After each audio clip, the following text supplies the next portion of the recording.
यो चाहिँ OLT भयो अहिलेको लागि हामीले 2 पोर्टको OLT बाट चाहिँ हामीले यो POF हो जहाँ चाहिँ 1:32 स्प्लिटरै भन्दा हुन्छ तर यसमा चाहिँ कसरी के भएको छ भने यहाँबाट पछाडीबाट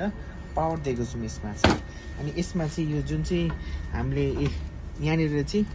DC इन छैन तर यहाँनिर पावर आइरहेछ है पावर आइरहेको चाहिँ यसमा चाहिँ पावर केबल छ है र यो OLT बाट चाहिँ यहाँ एउटा इन भन्ने चाहिँ यसमा चाहिँ इन गर्नुपर्छ यिनीहरु चाहिँ सबै आउट भयो हैन यो चाहिँ OIN-तिर जान्छ यहाँनिर एउटा तलपट्टि यो तलपट्टि यो चाहिँ फेरि यहाँबाट अर्को ठाउँमा पनि लान सकिन्छ र अब मैले यसलाई चाहिँ यहाँ पावर नदिकन पनि यसलाई चाहिँ म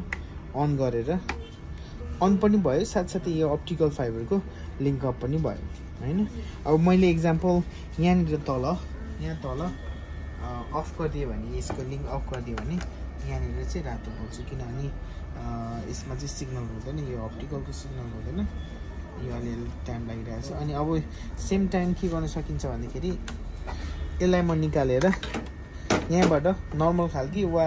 यो खालकी वा नर्मल यस्तो खालकी पनि यसमा लगेर यसरी यहाँनिर कनेक्सन गर्न सकिन्छ तर यसको लागि चाहिँ डिफरेन्ट यो खालकोलाई चाहिँ डिफरेन्ट पावर दिनु पर्यो अनि यहाँबाट चाहिँ अप्टिकल मात्रै सिग्नल रन गर्न पनि सक्छ यसै पनि गर्न सकिन्छ है